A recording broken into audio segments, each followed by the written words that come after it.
It's all campfires and corpses out here. So don't forget your machete and marshmallows. This is Slasher Summer.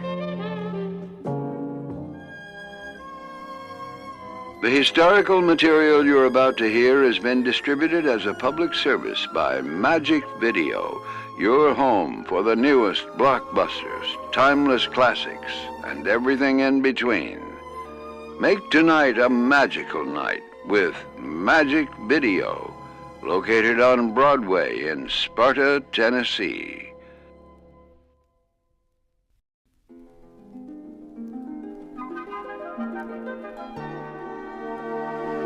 Forgotten in Time presents Demons on the Mountain.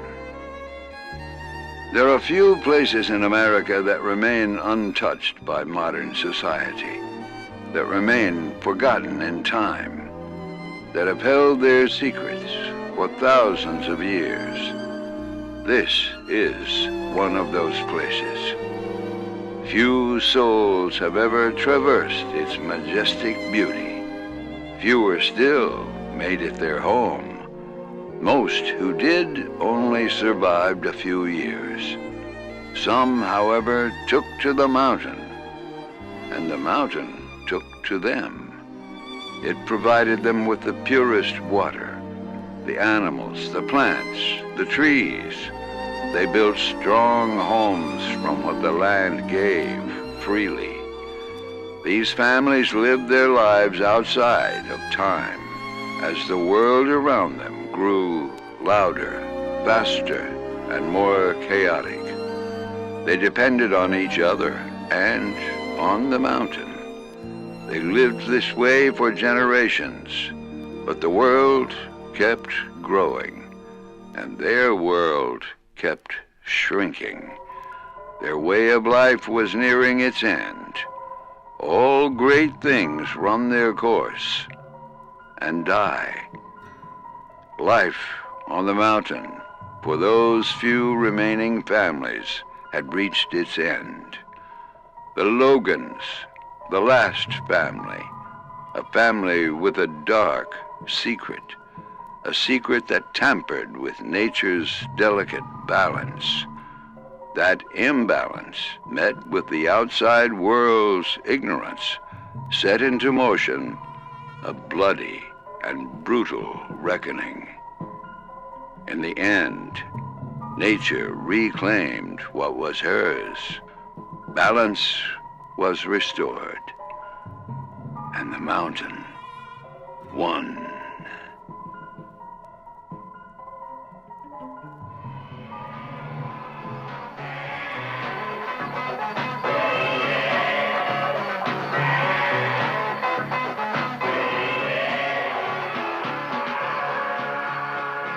Welcome to Play Horror For Me. I'm Callie. I'm Jesse. And I'm Logan. And tonight's movie is... Before the Dawn. Just Before Dawn. Yes. Just Before Dawn. Well, we're going to have to edit that one. We're keeping it, we're leaving it.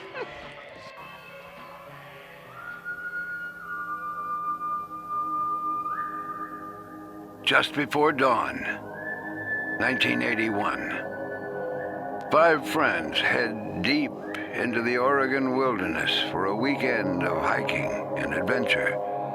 But the mountain they climb holds more than just trees and fog. There's a dark secret in the woods, watching, hunting. One by one, they begin to vanish.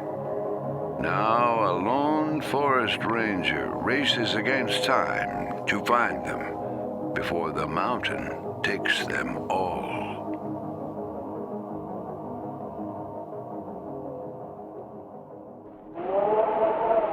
Welcome back to your nightly program. Looks like we have another terrifying show served up for you. Don't you feel that horrible chill in the air, tingling up your spine? Don't you love it? Caller, are you there? Yeah, I'm here. What do you need on a night like this? Can you play horror for me? You want horror?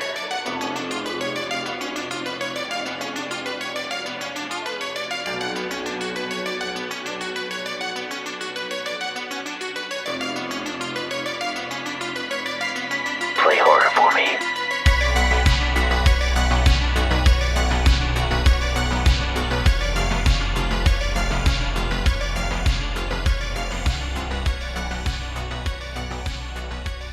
All right, so welcome to the second movie of Slasher Summer.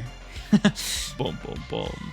Just got done with Sleepaway Camp, and now we're off to another classic, one of the greatest slasher movies of all time, Just Before Dawn. I forgot the dang it, Jesse. Just Before Dawn. One of the most unique special slashers, and had to play it this summer because it's definitely one of my favorites, and just has a special quality to it. This was your all's first time watching it, right? That's Yes. correct. That's Yes. correct. I think we've talked about it. It's like some of the other ones. I think, which I know we'd seen Phantasm at the drive-in, but we talked about it for a long time. Anytime we have a movie night, it had been on the list for a long time. We just never got around to it. I know we've talked about Just Before Dawn. Same reason, we're going to watch it, and they never had. So it was fun. It was fun to go from the familiar friend of Sleepaway Camp to something new for this episode. And I like the thrill. Yeah, this is always one I kind of always brought, on movie night, just in case, just because, of course, George Kennedy and stuff. We're huge fans of George Kennedy, so we're part of the official fan club for him. So he's great in it, and We love George. and of course, it's like trying to decide which other slasher to watch for this episode, and I was like, well, got done Sleepaway, and our favorite actor, I forget the actor's name, but the camp, the guy who runs the camp in Sleepaway, he's in this playing Ty, and just a nice little welcome face. He's perfect in this. So. It's really the biggest miss of the movie is that he's not in it more. Yeah. I was kind of envisioning, him having some sort of a moral awakening, sobering up, and then being able to assist George in the end. And then that's not what happened. So I was disappointed, but then keeps the mystery alive, He went and told him there had been a murder. So, he did his civic duty. Ran down the mountain. That's right. And then he got out of there. He's like, he could have been like an asshole about it and not help him, but he helped George, and I was like, they're up there, so I'm gonna try to save them. They left me behind, but you need to go help them. But this movie is just, I think the first time, I saw this one kind of later. I think this was like kind of in high school when I was trying to, on a crusade to watch all the 80s slasher movies, try to see every single one of them. So I probably saw this, probably freshman or junior year. And, it's just, I didn't really know how to kind of comprehend it like when I watched it, because it's just so different. It just has a different vibe and feel, and especially the end, like the whole battle scene with her and the killer. It just plays out so differently than in other movies, because it's so quiet, but it's kind of like primitive, kind of like the way she's fighting him and stuff, and it just feels so weird. And it's just like, when it ended, I was just like, man, like, what the heck was that? But I loved it, but it was just so different. But Yes. But no, I feel like it does. It kind of feels like you're like, oh, this is a slasher, but then it has a different feel. And it should make you want to go hike somewhere or go camping. Like, it just made me be like, oh, I want to go hike, or I want to go on a camping trip. And then the killing starts, but you still kind of want to be there. So, like, you have this beautiful setting, and, like, I think it's interesting the way that they kind of, like, play up them going off-roading basically in this RV, and you're like, how is that even happening? But here we are. So there's just a lot of different little elements that you're kind of like, okay, but then it just draws you in more. So just kind of a fun feel to it, I feel like. Yeah, like this and the Final Terror, another one of my favorites. Yeah, it's just movies that just like the locations, like the director just got the landscape and just made the forest and the mountains and trees and everything just feel like a real character. Yeah. and like you want to go in there, but it's still, but especially in this case, super foreboding, and Yeah. it's kind of intimidating, but you still want to go into it. So, And I think, like so many of the other movies we talk about, it's the things that don't make sense. The kind of the dichotomy of the setting. So, you later realize, oh, they're in Oregon, they're in this forest land, but especially in the opening where they're driving by the twin kids sitting in the burnout car, it's like immediately I'm thinking of Deliverance. Reminded me a lot of Deliverance. yeah. And so, but Deliverance, you expect it to be the way it is because they're in the South. And, Southern Comfort, you expect it to be the way it is because they're in the South. I love the fact that this is in Oregon. This is not in a place that you would typically think, yeah, it's a bunch of hicks up there. And yet, back in the mountains, you've still got this whole thing going on. And so it's like, maybe that's because we're from the South and I'm biased toward those biases against us. But I think it's super, super fun the way they play that up. And to me, it just absolutely sets the backdrop even better that you're in these gorgeous places, but it's not like you're in the Appalachian Mountains. No, you're very clearly in the Pacific Northwest. You got the ferns, you got the redwoods, you got the whole deal, and yet it's kind of like you're somewhere in Mississippi all at the same time. And I've never seen that done, and I think it's fabulous. Mm-hmm. Yeah, it's just because I think the director or the writer, it was like one of the main influences. He had Deliverance, and kind of has that Texas Chainsaw Massacre. Yep. Hills Have Eyes, kind of a vibe, but just like what you say. When I think Oregon, I might think Bigfoot, but I don't really think like kind of like mountain people. Yeah. Exactly. I would think about Yeah. them. Yeah. Appalachian Mountains or something. But Yeah, because that's like Jesse said, like whenever it starts, I'm like, okay, well this has to be like Northern California, Oregon, like somewhere in the Pacific Northwest, something like that. But then I'm like, but it feels like Appalachia. So like I'm very confused. Like I feel like there's some incest stuff going on, and I feel like there are people that are just going to come out of the mountains, and then they do. But like I think it is fun that very clearly you're on the other coast, but you kind of still feel like you're at home. Somewhere up in the mountains with people that have never been out of them before. So with like the little like, hey, it's like bunch of twins around here and stuff, and it's like a little foreshadowing. I just wonder if there's like some subtext with it's on the TV right now, and George Kennedy is doing the plants, and he's kind of crossbreeding them, like kind of attaching them. I just wonder if there's a little subtext right there, people in the mountain kind of doing that kind of stuff. Yeah. And No, I think it has to be, and then that and the twin comment, you have all these little pieces that are leading up to it, especially the twin comment because of things that happen later, and so I think to me, I'm sure we'll talk about it later, but two of the greatest moments in the film, the shot where he's peeking through the hole in the roof, I mean it's beautiful, and then also the shot where she's in the church looking out, sees one, oh, he's not coming after me. Then you see him behind him. It's beautiful. And once again, it's stuff that you don't see it done that way. We've watched a lot of movies, and it's like, it always sticks out when there's something that you're like, okay, well, that got me. That's different. I think, thanks Jeff Lieberman. I think he's the director. Made it like, Squirm and some other stuff. And he's like, just truly a great filmmaker. Just these shots, like, just so... They just feel so elegant and just so creepy. But like that one, the shot when he's, doing his little sermon and he looks up. Yeah. It's just the way just the way he's just looking. You can like kind of vaguely see his face. It just looks so creepy. And I watched I never watched this version, but on the Blu-ray I watched the longer cut version, which was 12 minutes longer than the version y'all just watched. And like there's a whole lot more character development. There's less music, especially like when he looks up at the hole, like you kind of get like a little just like a little music just to kind of up the ante. But in the longer cut, it's just silent and just cut to him. He's just standing there, just kind of just plays with that more eerie tone. But so I'll be kind of comparing the longer version to the theatrical cut. But I love them both, but I think the longer version was better. And I just can't believe I've never seen it before, because I've seen this movie so many times, and it's one of my favorites, and every time I watch it, it's kind of like Sleepaway Camp. It just keeps getting better and better. And but this longer cut was kind of blew it out of the water. It was just like, oh my god. Now I'm so much in love with this movie, it kind of hurts. Just been hurting. like Deborah Benson, who plays Connie, whose name's not on the Blu-ray covers. She's not on the front. You got 4 actors on there, but she's not on the front.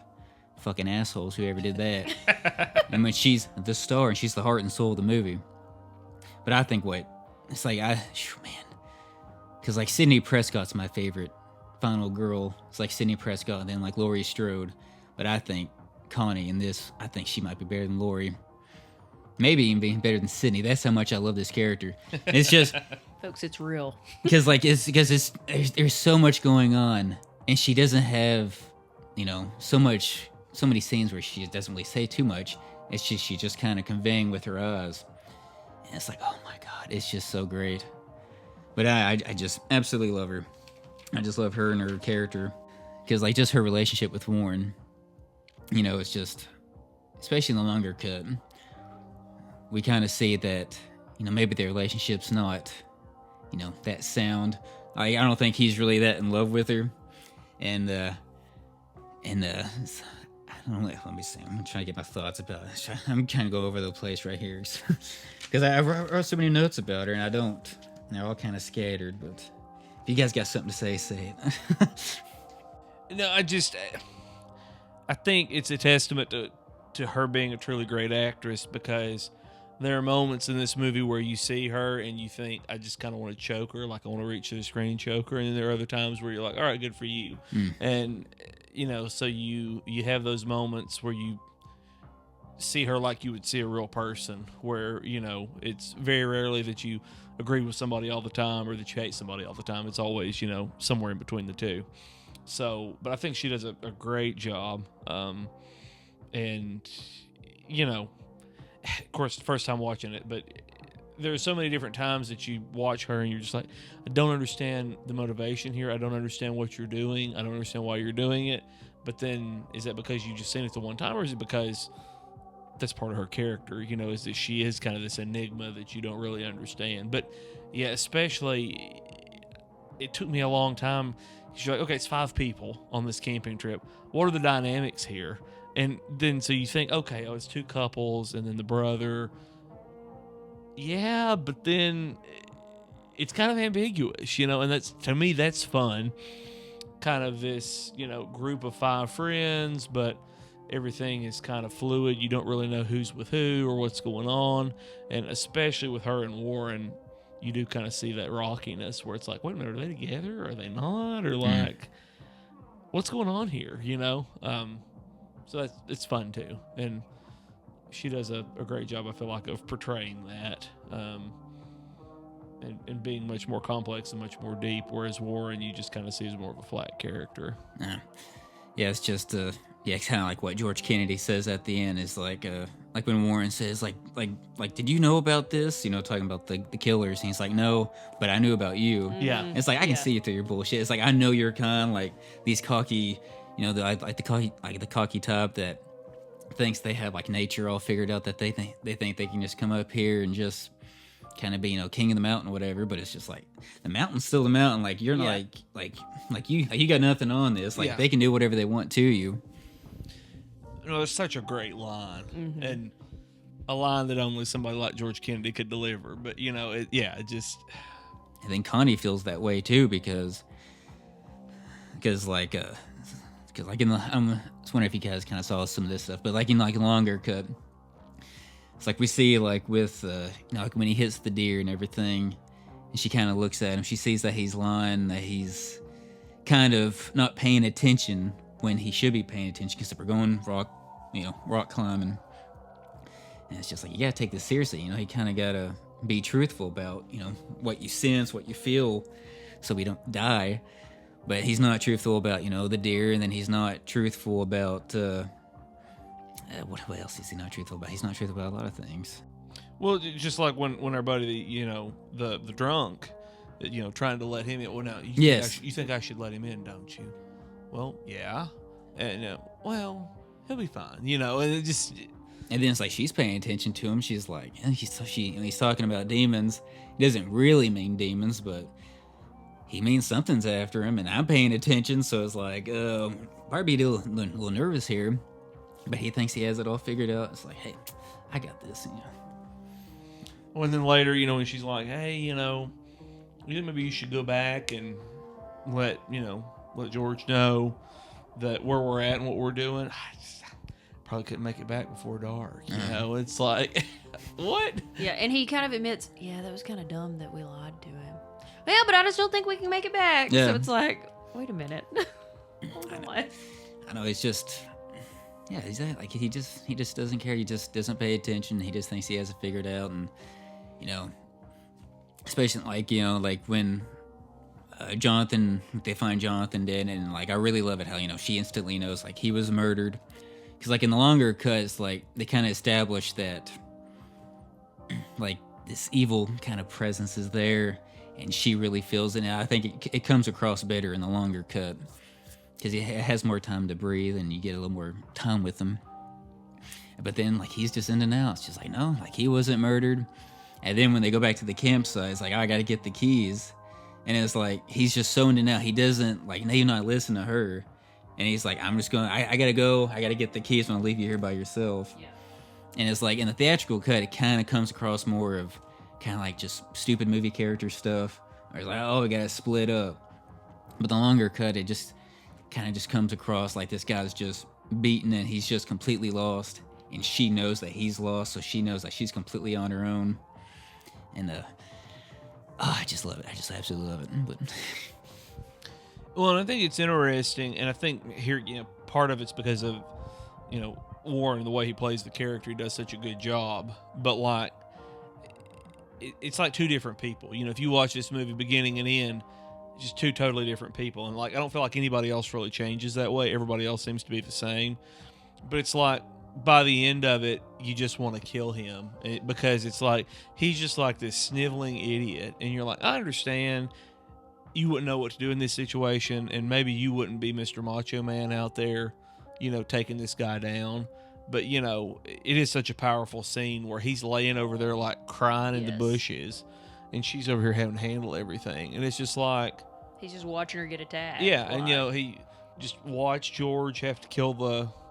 One of the twins, and then just kind of takes his time getting over there. I mean, this is supposedly your girlfriend who just was chased through the forest and had this guy fall on top of her. Yeah. And then you kind of take your sweet time moseying over there to, try to check on her and everything. And you just hate him. And it's like, but then he's, in the beginning, he's so in control, well, we'll come back to the RV. He's the leader of the pack. It's his land, we'll go to the rope bridge, whatever. And it's exactly the way people are. And it's so real. And that's part of the reason that you hate it is because it's like, oh yeah, this is exactly how people are. Yeah, it's just, and, like at the end, like when everything happens, it's like they kind of play that baby sound. I don't know if y'all heard that baby sound, because they play it when the deer hits the windshield. They play it then, and they play it. Well, I don't know if they play it at the very end or not, but I know they play it at when Jonathan washes up in the creek, and like the shot's on her, and you hear this baby cry. And I guess it's supposed to be Warren. I don't know what it is, but I don't know. I think that's just so interesting why they put that in there, because I don't fully know, but it kind of feels important. Yeah. And like, this may be in your notes, Logan, or maybe not, but I have a question to pose to both of you. So I'm very intrigued about like the way Connie changes. Oh yeah. From the beginning to the end. So like, it's a masterpiece. She's like, she's like this. She's got her hair up in a tight braid. She's no got makeup. No makeup. Like very what you think of. Like if you think, okay, this girl is like going to, I don't know, hike in the woods and be this very like, oh yeah, I'm going to do this. And then by the end, she's like got the makeup on. She's wearing like the booty shorts. We got her shirt like tied up, like all different kinds of things. And you're just like when did that switch happen? Like, what are your thoughts on the development of that and the switch? Yeah, that's what makes it. Yeah, it's like that's like half my notes. And I tried to. It's like the director was on the Movie Crit podcast, and I was able to get a question in. And I was able to send it, and that was one of the first ones I asked. And I kind of asked something about the final girl and kind of like how like they did it differently.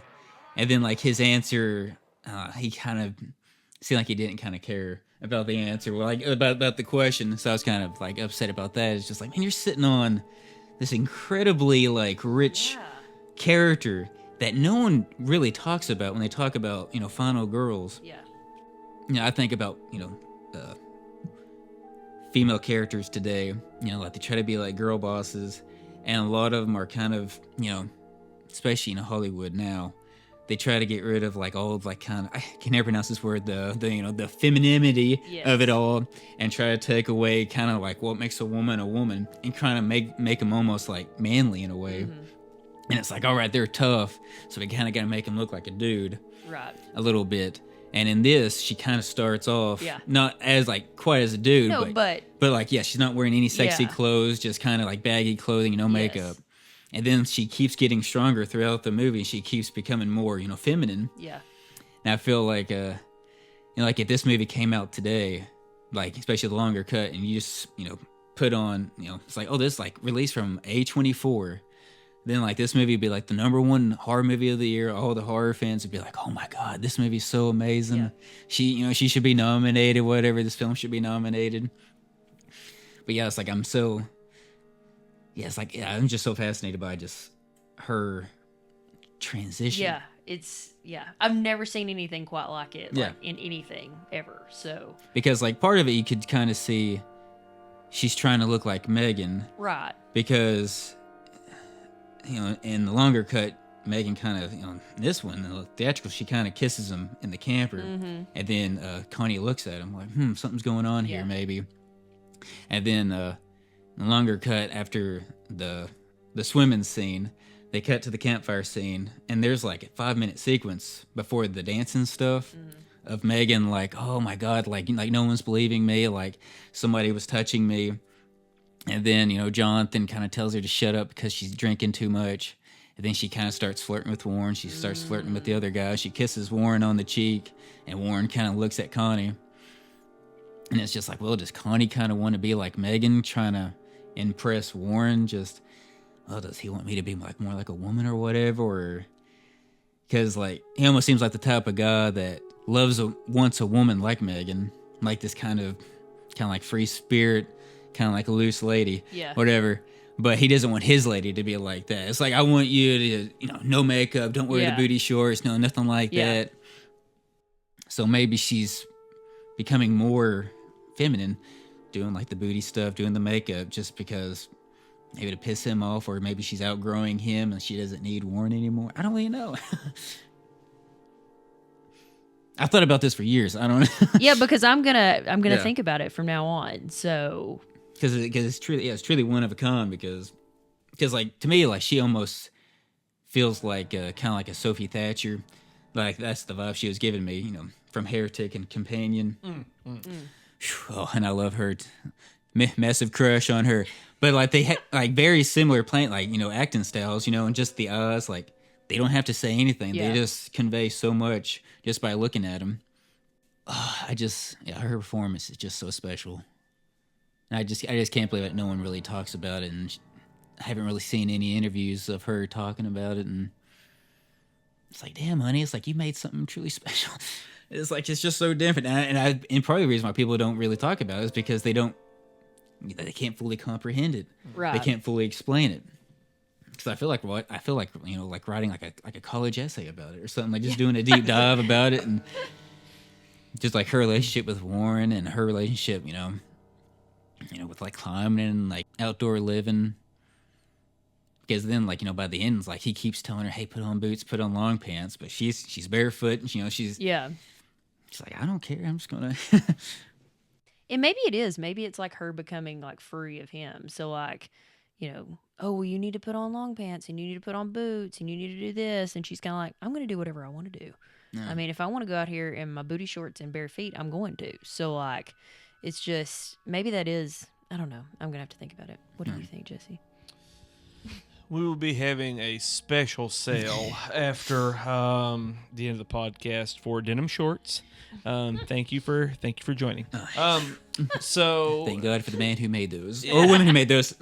those Daisy Dukes, okay. Oh, No, so yeah, I think you all are deeper thinkers than I am, because I don't know that I really picked up on. I mean, like, as we're talking about it now, you're like, okay, yeah, I know what we're talking about. You know, I see that, but I don't know that it really made that much of an impression on me, like, as the movie was going along, with the exception of during the dancing scene, like when the radio's playing, because there's like the split second where Megan's up dancing, you know, the brothers dancing, they're all starting to dance, and it cuts to Connie, and she's sitting there, and you're like, she's getting ready to be like, oh, turn the music off, this is stupid. And she gets up and starts dancing. Yeah. And you're like, that's not what I expected, and this is not who I thought she was, so what's going on here? Mm-hmm. You know? And so, and then of course you do see it with the, the makeup later on. But then, I really thought she was kind of cracking up because of everything that had happened. And so it's like, she knows Megan's dead, so now she's trying to like embrace that persona to be who she is, but then also take on who Megan was because Megan's gone. No. But then I think that's too simple of an explanation based on everything else you see going on. But yeah, because I mean, in the beginning, she's just kind of this stuck-up, prudish person, just like, very buttoned up. Well, I don't know why I didn't take that knife from her. I should have done something. Just very ruthlessly practical.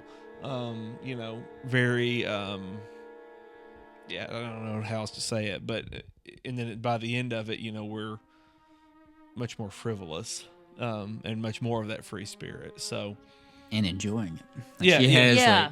because like after the campfire, and that morning she's like, I didn't pick up the knife. Like, I've been hiking all these years, and I couldn't do it. And then at the end, she gets her opportunity. She's like, oh fuck yeah, this is it. Kind of like just little by little, just just a little makeup here, a little mascara there, Mm-hmm. then those booty shorts. Oh thank God, that's so amazing, so amazing. I'm in love. I'm in love, but I think it's just one of the most unique. I think it is the most unique final girl.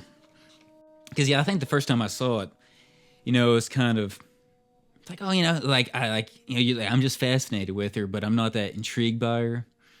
But then as the years go by, it's just then I keep getting more intrigued, and it's just like, because I kept thinking, oh, like maybe they needed a scene earlier in the movie, or like before they left for the camping trip, to kind of see her be a little more loose and free before, because like she's almost kind of like kind of like stuck up. She kind of feels that way the first time you kind of see it.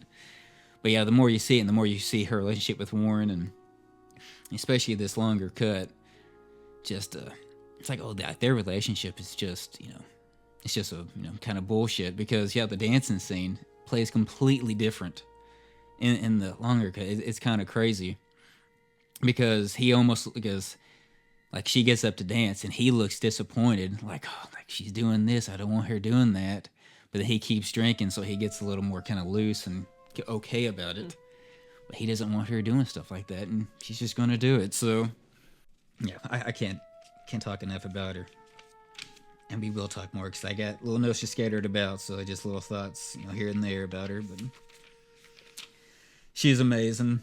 we'll form our own opinions, and then you can ask her when you do the interview. I know, There you right? go. I would pay good money to talk to her just for 15 minutes. We need to know. We need to know all the I truth. know. Yeah. We could even have her like as a special guest at the drive-in. I mean, this would be a great drive-in movie. Like, Yeah, I'm it really. would be prime. Tommy, if you're listening, we really need. I don't know if you play this one first and then Southern Comfort, No. or Southern Comfort first. And I don't know, but double feature. I need Double it. feature. I know, it's like I was pissed off. Sleepaway Camp episode, we ruined the drinking game because I didn't want to bring it up at the beginning. I was going to bring it up at the end, but I forgot about it. We did show Sleepaway Camp at the drive-in this past October. So. Come out to the Spider Drive-In. Yeah. Because we're cool. We play a Sleepaway Camp, and Slumber Party Massacre double feature. So It's a wild night, folks. Was a wild night. don't like to brag, but We're kind of a big deal here, and sometimes we have merch. And previously, it's been mostly T-shirts. This year, it's going to be denim shorts. So Denim shorts. please start saving your money now. He's like, costume contest. Whoever has the highest booty shorts will win a prize. So. Yeah. And that prize is Logan win. I was gonna say yeah. it's a good one. I'm sorry. No, I wouldn't do that. I wouldn't do that to him. But I mean, even as a woman, they are good-looking shorts. I mean, I will not lie. I mean, she fills them out nicely. Oh, yeah. So And it's part of, I love him. it's the classic story of the old hot rod that rolls up to the lot and you think they can't make it out of first gear. And then, as the thing progresses, you're like, okay, because, in the beginning, before we watched the movie, Logan had talked about, there's this one lady in this I really want to interview. And so at the beginning, I asked Logan, which one is it? Because I couldn't tell because it's like, what? Logan, what? What's going on here? And then, as it goes along, you're like, okay, I understand. Both from a, like the way that she portrays the role, the way that she's able to, be these almost two different people. But then it is fun, the physical transformation too, that she goes from like, basically looking like a man, the way she dresses and the hair up and everything like that to, as you said, very feminine, filling out the shorts. Yeah. Good looking shorts. Because it's truly like something that you would see like in a movie today when they're trying to like subvert the tropes and so like subvert the genre or whatever and all that elevated horror stuff like that A24 because like it's just like I can see Sophie Thatcher doing this like Mia Goth doing that. It's just I can see them in this movie and then people be like, oh, this movie's a masterpiece, isn't it? It's better than X or something like that. I mean, there does need to be a remake, not because there's anything wrong with this one. Would be fun to see Mia in that role. I feel like that would be a good role for her. Oh, yeah. I mean, you can make a sequel, it's like, Mary Cat Logan, still alive. Maybe Megan survived and got, pregnant by one of the guys, maybe, and a lot of stuff. It could be beautiful. All the Logans. The Return to the Mountain. No. But yeah, it's just there's so much. But yeah, George Kennedy. We talked about him. Just so amazing. Just brings that kind of gravitas, that kind of elder statesman kind of feel. Just like it's just he's just so amazing. I love him. No, and also a tragedy that he's not in it more. Of course, it's part of the joy of it. Part of the beauty is that he's not in it more. He's kind of this quiet presence. That you feel his strength even when you don't see him, that he's out there. He and Agatha are going to come for you eventually. So, but yeah, I just hate that he wasn't in it more because he's just so much fun. Yeah. And, he was the earlier Morgan Freeman, somebody who could just read the phone book and you'd be like, all right, I'm here for it, Just sing it to me, Con. Yeah. I know, he's so great. And, well, I guess, we can talk about, the music. Because I watched a little featurette last night. I didn't realize the guy who did the music also did stuff, worked with James Cameron, my boo, for Terminator and, T2 and True Lies. He did the music for those. So I guess James probably saw this movie and was just like, I need this guy. Yeah, this guy's amazing. Because, the score is just... It's so like just that whistle. It's so simple and just so easy, and the chanting. But yeah, that whistle is just so iconic. I think we always talk about soundtracks because a good soundtrack makes the movie, but I love the drum beating when they're in the church. I think that was one of my favorite sound effect elements, part of the soundtrack. Just the way that builds suspense, and it's kind of a longer scene, but it doesn't really feel that long, and just building that suspense. But then Heart of Glass is one of those songs that every time you hear it, you're just like, just makes you feel good inside. Yeah. And so they're blasting it going down the road.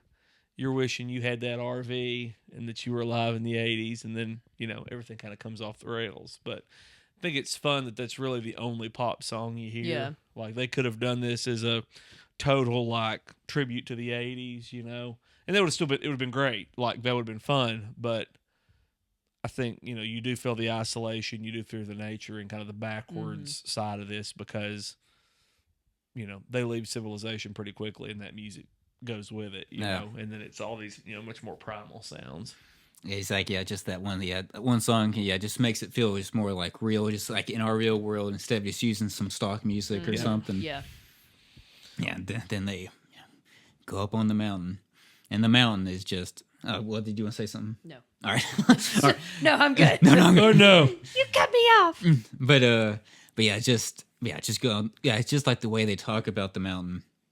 It just feels like this character and stuff because like we always talk about like cemeteries or something, like we don't want to fuck around in cemeteries because we kind of believe, and then like we don't want to go messing with something that we don't fully understand, and especially like places like this, like the Smoky Mountains or just any place, like Native American stories, talking about, hey, don't go up on that mountain. There's something up there. And it's just like, well, some of this could be, kind of, maybe not true, but something is up there. Something caused that legend to happen. Yeah. And just the way like they talk about, the demons up there, and just, even though George Kennedy doesn't know about the killers, he still knows that there's something up there. And we don't mess with it. Don't go. You should not go up there.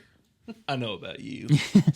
I know. God, that's such a good line. It is. It's just the greatest line. And he says it like it's very powerful, but then he kind of is like flip when he says it. Yeah. But you're kind of like, oh, but that was heavy. Like, It's like, you. No, That Devil George. I also love. The dancing scene is just so much fun. Just love it because. You have all the different things going on, but then you just got, young people being young people, just hanging out, having a good time. And it's a fun, feel like kind of pure moment of just what this trip is supposed to be about that very quickly is not about that. But I don't know what song is playing on the radio because it's nothing that you recognize.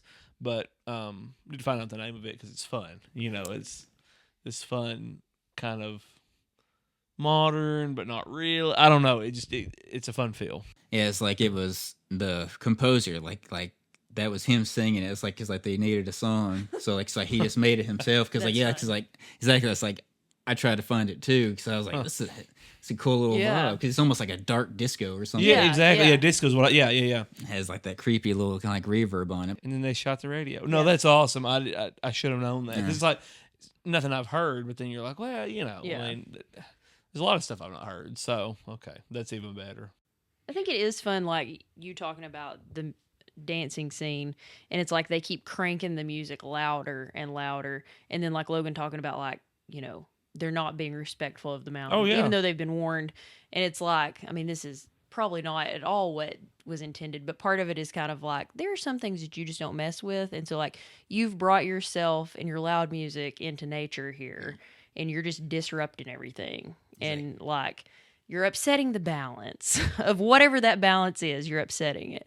So, like, I think it's a kind of a neat take on that. Like, you can't just come up and trash nature because, like, here it is. Like, you're supposed to respect it and kind of fear it in certain areas and places. So Yeah, and like the throwing down of the cigarette. Yeah. Because like George Kennedy says that like when he's doing the plants, like he says like something about there being like a balance and something like that, and it's like you just don't mess with it, it's just and it's like Connie knew better. She wasn't messing with it. At least she mostly she felt it. Yeah, she was listening to the mountain, and and like maybe that's what the mountain was saying. That's why she was dressing like that, because the mountain's beautiful, and she's like, I want to be beautiful too. I don't know. I'm gonna be like the mountain.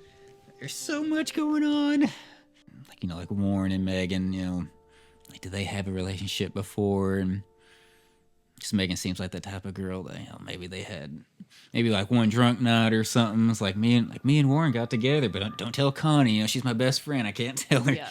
It does kind of feel like that. Or like Connie, because I do think she is in tune with things more than a lot of other people in her friend group, like, kind of giving him side eye about stuff, like whenever Megan kisses him or something, or she's kind of like you're lying, and I know you're lying, but like, and they don't like fully expand on it, but it's just lightly touched upon. Oh, it's just so good. And there's like a beautiful scene, a longer cut, when it cuts to them playing with the fish.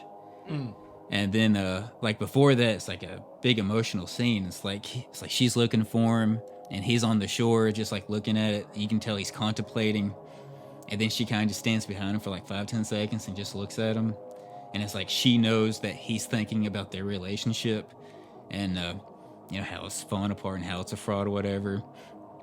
And then they kind of start talking, and then I forget what everything they kind of mention, and then he catches the fish barehanded, and then it cuts to them being happy and stuff, maybe putting on a happy front. But yeah, just little moments like that, just out of the 12 minutes, really adds luck. Like the whole dancing scene, just the whole reason why they kind of started dancing was to break the weird tension, because Megan was being drunk and flirting with everybody. So it's like, all right, let's just kind of Leave it alone. It's like, let's start dancing here. And theatrical cut is just like, hey, we're just dancing, It's a quick little It's scene. happy. Oh no, the radio got shot. No, but it does feel like Megan has probably made her way through all three men on this trip. Yeah. So it's like I said, at one point I was thinking, okay, what's the dynamic here? We got 5 friends. Who goes with who? Or are we strictly free? Like, how's this gonna go? But yeah, you very quickly kind of get the impression that Connie is this kind of stuck-up girl doing her own thing, or maybe she's not even really part of this group and then has been brought into it because she and Warren are together now. But then, yeah, Megan definitely, I feel like, has made the rounds among these 3 guys.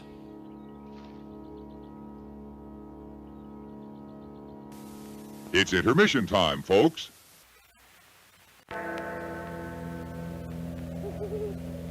Before your funeral, and your coffin lid is closed, before you are buried, and your flesh turns cold, before you are covered with the last shovelful of dirt, be sure you are really dead.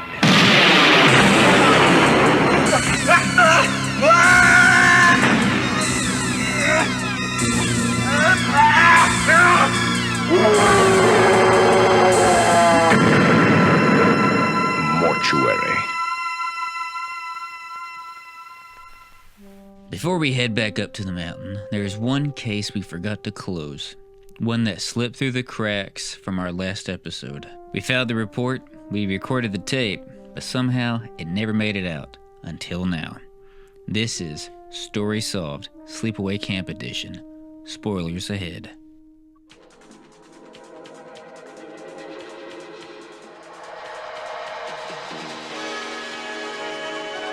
Tonight on Story Solved, we have a tale of murder and a battle of the sexes. Not the typical battle of the sexes, but a battle happening right now in The Killer in tonight's broadcast. A young man with the mind of a woman. Or you can look at it as a young woman in the body of a boy. It may sound far-fetched, but the story goes places you wouldn't dare imagine. It's a tale that's haunted campfires across the nation for the past year. The story of a young teenager killing the kids that disobey their camp counselors or parents. The weapon of choice may change, along with a few more details, but one thing remains certain. Angela, a vicious murderer with a body and mind at war. It was a ticking time bomb that exploded that summer of 1983 in New York. So please join us, because tonight we try to get to the bottom of this grisly tale we've titled The Massacre of Camp Arawak. The owner had all the warning signs right in front of him. With his kind heart, however, he mistakenly didn't see them. All that was on his mind was giving these kids the best summer possible. It ended up costing him his life. Unfortunately, he wouldn't be the last victims in Angela's deadly rampage. Join the George Kennedy Fan Club. For just $16 a year, you'll receive an exclusive George Kennedy poster, a quarterly fan club newsletter, an official button, and access to our 24-hour George Kennedy information telephone service. Whether you love him from Cool Hand Luke, Airport, or Death Ship, there's only one George Kennedy. Join the club today and stay connected to the legend.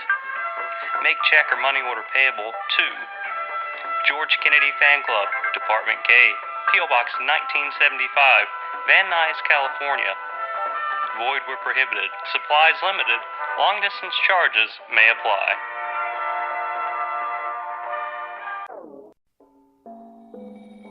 Angela was never caught that night. He vanished without a trace. Where could he be? Where is he hiding? Every day his legend grows around a campfire. A ghost story that actually happened and may happen again. Could he be stalking your child's summer camp? Could he be hiding under the bunk beds? Stalking in the woods at night? Only time will tell. So sleep tight. And thank you for tuning in to Story Solved.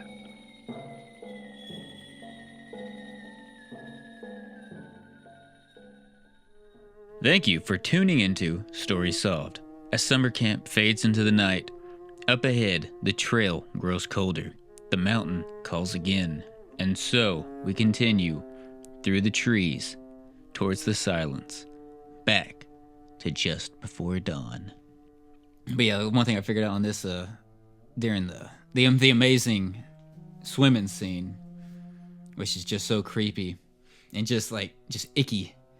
You know, just having this guy touch you in the water and stuff, and you don't know who the fuck it is, and it's just somebody's having their hands all over you. It's like that's gotta be just so fucking creepy to look over at the shore, and he's just waving at you. You're like, what? It's like, oh my gosh. And His then wet socks. And then no one believes you, and just like, you're crazy. And it's like, who would believe her? It's like, that seems.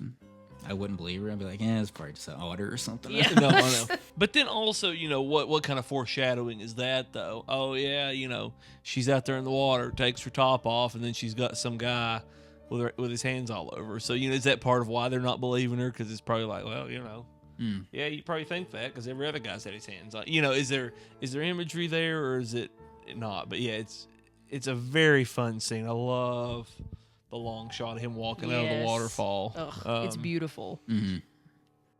But yeah, it's just such a good setup. Yeah, it's such a creepy shot. He's just wading through. But it's like, but I just figured on that, like when he's on the shore, she comes to him, he looks out there. I go, man, he looks like Jack Lemmon. And I was like, oh, wait a second, his last name's Lemmon, and he's Jack Lemmon's son. So if you know who Jack Lemmon is. I should have seen that because he does look just like him. And I just saw on IMDb that he played his father in that Blonde movie, that Marilyn Monroe biopic. So he played his father. I think that was his last movie that he did. So. Which makes perfect sense because, I mean, you know, some people, they have a resemblance, some don't, and it's strong. Yeah. Strong genes. And I do love his character because it is a fun, until he kind of, you know, starts cheating with Mary Cat Logan. But it could have happened to anyone. Mary okay. Cat. A pharaoh lady comes to you and old pharaoh lady. It's not a big deal, but no, he's kind of the unsung hero, I feel like, because you really want to like him, and for the most part you really do like him because he's just kind of, you know, hanging out doing his deal, and then you know, he's chasing after her, so you kind of assume he's wanting to seal the deal, but then it's like maybe he's apologizing for the fact that he can't seal the deal. I don't know. But then, you know, ends up dead for his trouble. Yeah. So. But he's just worried about Paul finding out. He's not worried about, you know, anybody else finding Megan. Well, Megan's got other, you know, pasture she can graze in. So not a big deal there. Poor old Mary Cat. Old Mary Cat. No, the old Logans, they can't help it. Dude, I do like his character. It's just a fun... It's just a fun little character. Mm-hmm. And he's got the great flannel that we were talking about. Flannel. Yeah. I mean, once again, the only reason we do this podcast is for the fashion and the cars and occasionally the women. So. Yeah, it's just I just want to wear in October because it's just perfect October. Oh, it is, yes. Oh, yeah. And he's got his like little fanny sling pack thing going on. I mean, he was cool before it was cool. So, you know. Not sure what he has in his bag, but, you know, he always has it with him. So. The keys to the camper, you idiot. Got the can't. Those were in his pocket. No, I know. Because I was really expecting them to have been in the bag and be gone. Because it floated away from him. Yes. No. Because you see that long shot of it floating away, and you're kind of like, wait a minute, what's going on here? And then it's just kind of a shot, and you're like, okay. Yeah. I feel like they do a very good job of keeping you on your toes. Yeah. You know, there's some gratuitous stuff thrown in here. Oh, that's going to matter. And it never does matter. But you have to pay attention to it because it might matter. And, yeah, they just keep you on your toes. You've got some of the things you expect, a lot of things you don't expect. Mm-hmm. And, like, I know it's not the same guy, but you just feel like the villain is Leatherface. There's just enough of a difference for it not to seem like a ripoff, but then it's so eerily similar. But then that's been done well so few times. You know, so many people have tried to do it, but it's like, you know, the oversized button up and just the way he walks, and it's just very well done. Yeah, it has that real quality. And then you add the, you know, kind of like the deliverance thing with the squealing like the pig, you know, but he just does it naturally. Yeah, exactly. it's just, yeah, and the raspy breathing and all that good stuff. And, you know, the waterfalls and all that stuff. I mean, it really does make you think of Deliverance in that regard. Yeah, it's just a lot better than Deliverance, but yeah, it's just, yeah, it's like, you know, Deliverance. I need to watch it again because I don't love it, but no, it's like I enjoy, you know, especially, you know, the banjo scene. That's fun, and Burt Reynolds is cool in it, but I get kind of bored, especially the second half, you know. Yeah, it's one of those movies that I always heard about growing. You know, it's classic, you know. And then I watched it and was just like, is this it? Like, was there a second part that I missed that was better than this? But then, you know, if it Exactly. inspired some folks to give us this, then I guess it was worth the effort. But yeah, I probably need to watch it again too. yeah. So, I've just seen parts of it, so we do need to. Yeah, we can do that on the Play Movies That Should Have Been Better Before Me podcast. The Burt Reynolds week. Yeah. Burt Reynolds. So, but it has, you know, it's a cultural icon. I'm not sure why. But yeah, Jonathan's just such a great character, and I do like Megan. I do like her character. Yeah. But the bridge sequence, just iconic. I think it's just so great. Just like I wouldn't walk across that. I don't know, especially, you know, because you got the freaking waterfall right there. No. But I'm not brave enough to do it. But but yeah, him just going over, and you know he's going to him. But it's just such a great scene. But yeah, like maybe like Connie's like putting on like armor. It's like maybe like her makeup and stuff is kind of like her armor, whatever. Just get ready. I like that. It's like, you know what? It's like I don't need all this kind of Coleman product bullshit. It's like I'm a girly girl. I'm gonna own. I'm gonna be me, and that's who I am, and I'm tough that way. So I got my bare hands, and I mean that's what she uses. So because like the shot, like the ending when she deep throats him, and it's just so great because the way it's shot. Because it's shot, she's on top of him, kind of straddling him, and it's kind of done in a sexual way. And then when she does the deed, she kills him. And then she kind of has that, it's not a fully like satisfied look, but it's not a scared look either. And then she kind of just slowly pulls out. And then she kind of just raises. And then the camera doesn't raise. And then the camera just kind of stays like on her belly and kind of crotch area. Mm-hmm. And then like her arms just extended bloody and stuff. And it just feels like just this weird sexual thing going on. Just so much going on. And the director is like, I asked him, and he's like, whatever, I don't know what's going on. It's like, fuck! What? That was all her, man. She did whatever she wanted. Well, we gotta get that interview. I need Deborah, tell me I need to know all the truths. But no, because I remember thinking, when that's all going on, it's like she's thrusting, like with her hips as she's sticking her hand down his throat. And I kind of have some problems with it because it's like, I like the idea that she's the one that has to rise to the occasion and take this guy down. And there are a lot of cool things about the fight scene, but it just seems wildly impractical. I mean, I know he doesn't have teeth, but like, it's still just like, I don't understand, first of all, how this killed him or how this works. So I think it it's fun in all the things you talked about, where it is kind of like this reverse sexual scene that you can kind of play that up with a lot of the gender things that you've been doing. But then I think it almost seems a little flimsy because it's not believable. And maybe that's part of the beauty of it, and I don't know, but I don't know. I mean, I kind of buy it. It's just like she's kind of just suffocating. He can't breathe, and I feel like he wouldn't be able to bite down if your jaw's that extended. But yeah, it is kind of. It's almost symbolic, isn't it? Yeah. It feels more symbolic because like when we see her, like when the other guy gets shot, and then she falls down, and then the way he falls down on top of her, and then she kind of just lays there, almost silent. It's like it almost feels like she was raped. She wasn't, but almost has like kind of like that kind of feel, like almost like it felt like a rape scene in a way. When the first guy was shot, and then she turns the tables on the second guy. She's like, "All right, I'm going in right here."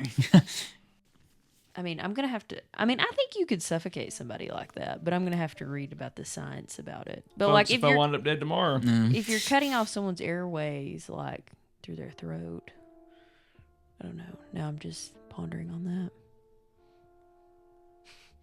that. Let's see. Yeah. Fisting and deep throating. Exactly. Yeah. She fisted. So yeah, I don't know. Everything doesn't always have to be, incredibly realistic. Like, I understand there's symbolism, there's other pieces, but that was one of my few problems I had with this. I felt like the ending had a lot of good elements and, was very powerful in that she was the one taking him down, but it just kind of lacks some, realistic elements to me to make it seem a little bit more believable. And then I thought, here again, the extended version may kind of help flesh some of that out more, even though it's longer. But like, it just seemed like, especially towards the end, it was long for the sake of being long. Like a lot of the long shots of him laying, Warren laying there, kind of crying around and things like that. Which I can't appreciate art the way you can, Logan, because this is what I always say. There's some movies where you want more, and you're like, hey, why didn't I see more? And that's how I feel about this one, because there's a lot of areas like the scenes you're describing that were in the extended version. You're like, yeah, I would have liked to have seen that. But then there are some long shots where, it doesn't feel like it's building the suspense. It's just kind of long for the sake of being long. And so it's like, I wish we could have pulled some of that out and put in some of those other scenes to develop the characters more. But in a way, maybe that's what they were doing, and I'm missing the boat. But I think having her take down the guy at the end it's like you said, it's beautiful, and it's just, this is 1981, and it still hasn't been done since that I've seen, or not done well. They did it today, it'd be kind of wokey bullshit, but they just found the perfect balance right here, and especially for like, they filmed it, 1980. I guess it came out in 81, I think. It's just so ahead of the curve, and it's just insane. And what was, I know I always ask you this, what was the budget? Do you know? And no, I didn't look it up or nothing, but no, can't have been a great deal, I wouldn't think, but it doesn't feel that way. So then that's why I was asking, because it's like, there's nothing that you're like, oh wow, they're kind of skimped on that. I mean, I feel like the effects are good, the makeup's good, and I mean, it's limited locations with a smaller cast, but I mean, I don't feel like they left anything on the table. Yeah, because you got big stunts, because like, I know they built the church, like the bridge stuff, that's, big dangerous stunt. I'm sure a lot of natural lighting in that, but the nighttime stuff, the way they light it looks so beautiful, especially when they get like the light to hit the water and it kind of just shines. And, when George Kennedy is going across the lake, like the stream, whatever, and just stuff like that just looks so beautiful. Yeah. And how, and this is probably a dumb question, but in some of the scenes, it's got this like foggy look to it. Like, how would they do that? Is that like, do you take the lens a little bit out of focus in order to make it look that way? Or, just in certain scenes, I feel like where it looks blurry. And so to me, it really portrays that sense of, you don't really know what's going on. Something's off, but you don't know what it is. Kind of, maybe making you feel like Connie, like you sense something, but you're not sure. And it's probably been done other times, but I've not seen it done this well, I don't think. It's normally in this kind of gratuitous, cheesy way. Whereas in this one, I feel like it's all for effect, but not overdone. Yeah, I'm not. Yeah, could have put a little, filter on, or they just open up the aperture, kind of just to. Yeah, I'm not really sure because it just some of the stuff it has like almost like a little dreamy kind of little dreamy feel to it. But yeah, like you were talking about the music in the church scene. I think in the longer cut, it's just that composer. It's just his music, and I think that music's gone. Like your favorite music's gone. It's like I think it's more just silent when she's like running and stuff. Yeah, and then like the distributor when they cut the 12 minutes and they added just a little score here and there just to not make it be so silent or nature dependent. Yeah. But that's like, I love the music in the theatrical cut too. So it's not like it doesn't stick out. Like, to me, it still fits. So it feels like it's the same composer, even though he would be like, hell no, it's not mine. That's not mine. But I didn't want that. I didn't need it.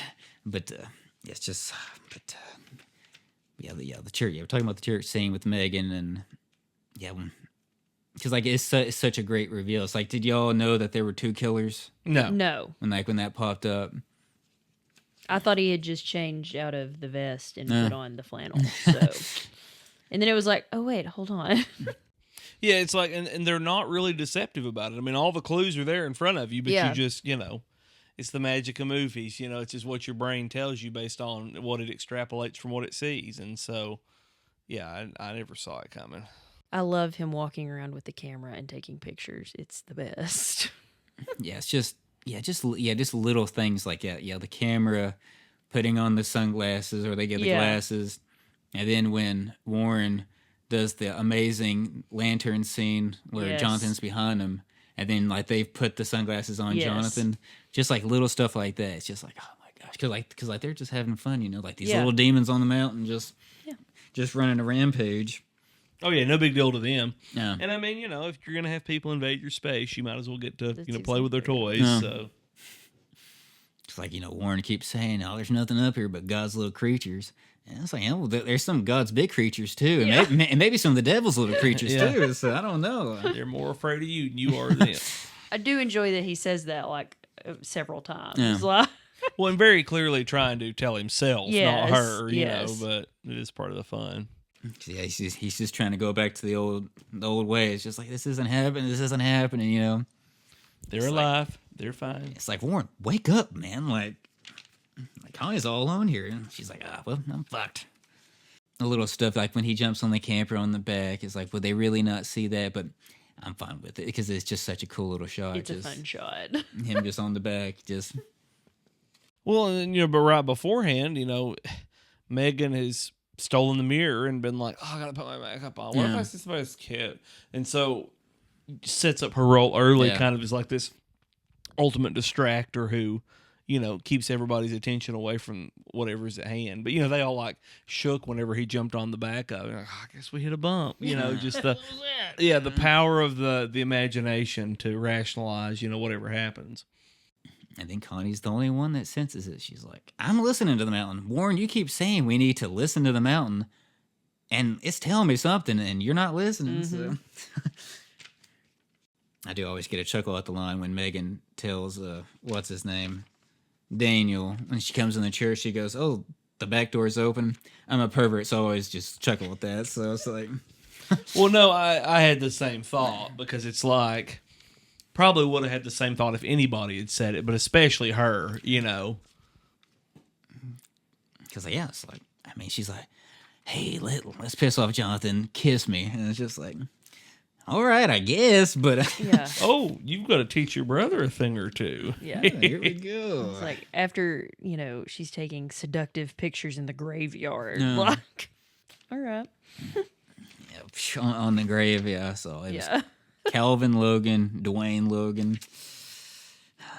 Just a bunch of Logans up there. Bunch of Logans. Bunch of Logans. My paper.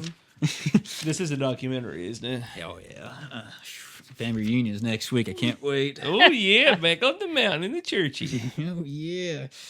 I feel like the Ma and Pa Logan characters are fun. They're not in it very much, but, he's just kind of always toting his gun around.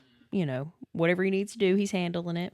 With his daughter/wife. Exactly. Yeah. It's like, wait a minute, hold on. So it's fun. It's fun. He's like, yes.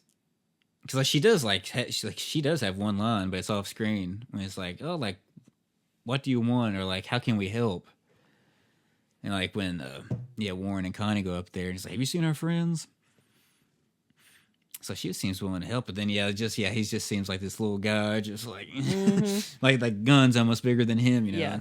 Get off my mountain. Yeah, and how old is he? Like, Yeah. so many questions, like, either 40 or 80, Yeah, it's who hard to knows? know. And then, wife, daughter, who could be 15 to 35. So it just, then you start to scratch your head and think, okay, how many generations of different, wives has he had between whoever he originally was up here with and this, poor girl now? And then, when's the sequel coming out? Are there others? We need a sequel. I know, it's just, do a crossover with like Wrong Turn or something. But it's like I always love stories like that, because like even like stories, in like Cade's Cove, I think like in the 50s, like it's like there was like reports of like mountain people and like feral people coming down, and it's just like it's not that long ago. Yeah. It's like, good Lord, Yeah. and we haven't explored everything up there. It's like Yeah. there's still little gullies and Good chance there's somebody living up in the mountains over there. So Yeah, it's like any of the national parks we've been to that have been set up for a while. It's always part of the conversation is, well, they decided to set this up as a park and, there were people living here. So, they had to try to get rid of them. But, they eventually got all that land bought out. And it's like, did they? I mean, there had to have been some of those people who said, I'm not going to sell. Or the people who lived back in that particular holler that you didn't know was there. So you didn't know to go offer them, a below market value piece of, money for their land. So, and they're just stuck. They're just so far behind time that it would be cruel to take them out. It's just like, oh shit, we just gotta leave them up. Yeah, here. it's fine. It's fine. Just seal it back off. And, No. Yeah. hopefully nobody runs into him. It'll be fine. Exactly. Just don't kill him or nothing. But it's just just stuff like that. It's just always just fascinating. Just kind of just lost in time, and it's like, hey, we're just, it feels like almost like the Twilight Zone or something. Yeah. Just, I'm not sure if we talked about the whistle or not, but did we talk about the whistle? I think just in passing. Yeah. But just because like he's got the machete, so like kind of thing, like every iconic slasher has to have like their kind of iconic signature piece, either like a weapon or something. And I feel like with this, it's the whistle. It's just so eerie, even though it's just so it's supposed to signify help. But in this, tables to turn, and it's just like, no, you're gonna die. So. And is this actually George Kennedy's horse? It almost feels like it has to be, doesn't it? Yeah. Oh, Agatha, come along. I mean, what a prime name for a horse in a horror Well, movie. it's a beautiful horse. It is a beautiful horse. It feels like almost like a western or something. Yeah, You got the gun in the saddle. And it's the whole deal. Yeah, it's like when you see him ride up, you're like, I know he's not a cowboy, but I kind of feel like he is, and I want to be him. To have the the corduroy jacket and the hat and the rifle and the holster on his horse.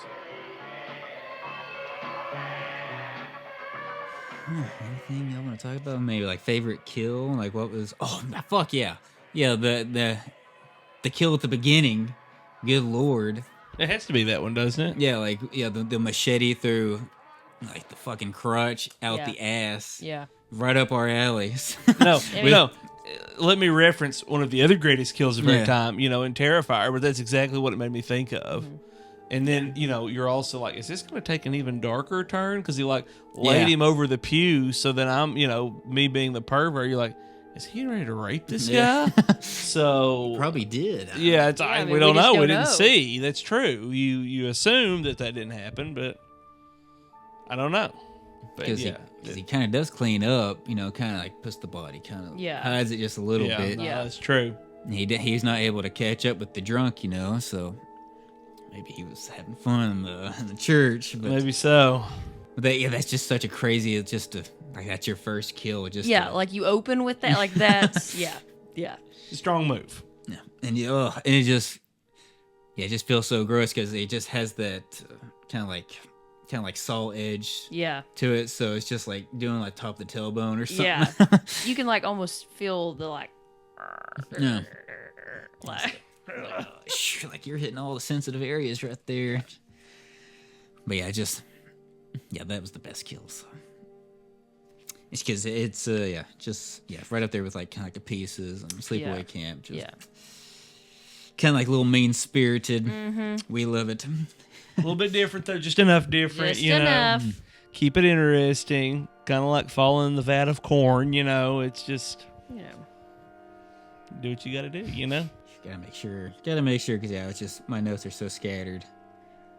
So I was remembering stuff with the longer cut and the shorter cut, and maybe next year review this movie again, do the longer cuts. It would be fun. That would be It would be fun. I feel like I've missed something important. So those 12 minutes are important. Well, like it's so crazy, the scene, like the dancing scene, like conversation.